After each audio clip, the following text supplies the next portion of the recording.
மட்டும் இங்க தனியா இருக்கும். நம்ம பேர பிள்ளைங்க எப்படி பார்ப்போம்னு இருக்கு. சரி, நம்ம வீடியோ கால் பண்ணி பேசுவோம். தாத்தா எப்படி இருக்கீங்க? தங்கம், நல்லா இருக்கியா? தாத்தா பார்க்க தோணல?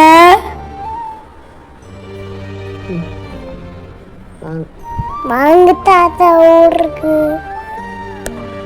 தாத்தா நாளைக்கே வந்துடுறேம்மா. சரிங்க தாத்தா.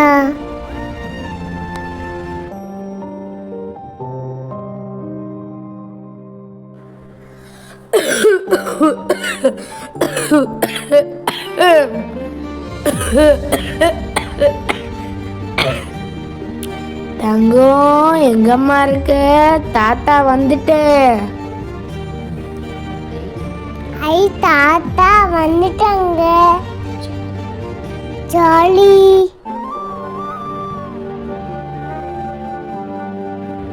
வாங்க மாமா, நல்லா இருக்கீங்களா?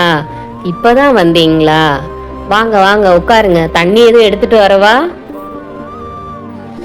இப்போதாம்மா ஊர்ல இருந்து வந்த. நீ ஒரே ஒரு மாசமா இரும்பலா இருக்குமா. எங்க பேத்தியோட போய் ஒரு 2 நாள் இருந்து விளாண்டுட்டு வரலான்னு வந்திருக்கேன். தங்கம், நீ அந்த சைடு போய் விளையாடுறியா? தாத்தாவோட இப்ப நீ விளையாட வேணாம். அவருக்கு இரும்பலா இருக்கு, உனக்கும் ஒட்டிக்கும். சரியா? மாமா, என்ன மாமா, ஊர்ல இருந்து வரும்போதே வியாதியோட தான் வருவீங்களா?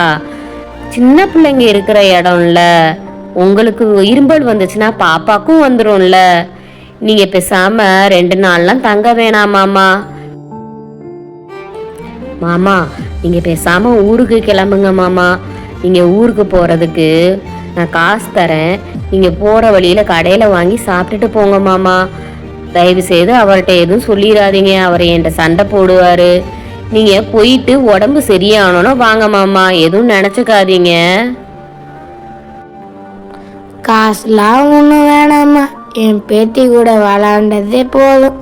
நான் அப்படியே ஊருக்கு கிளம்புறேன். சரிங்க மாமா. போவாதீங்க தாத்தா.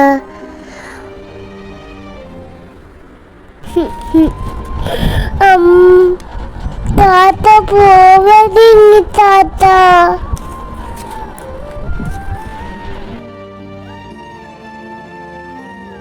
நெஞ்சிலே நெருப்ப வச்சா நீரும் அணைக்க முடியுமா? கண்ணிலே முள்ளு தைச்சா இமயம் மூட முடியுமா?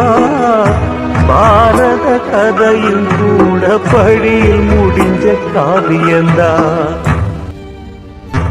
இருப்பதும் இறப்பதும் அந்த இயற்கையோட கையில்.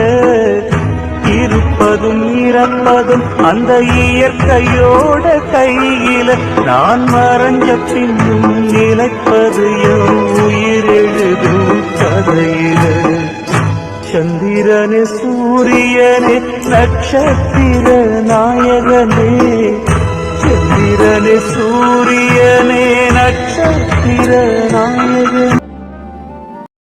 நம்ம கூட அப்பா அம்மா நிறைய சொந்தங்கள் இருந்தாலும் பாட்டி தாத்தா மாதிரி ஒரு உறவு வராது.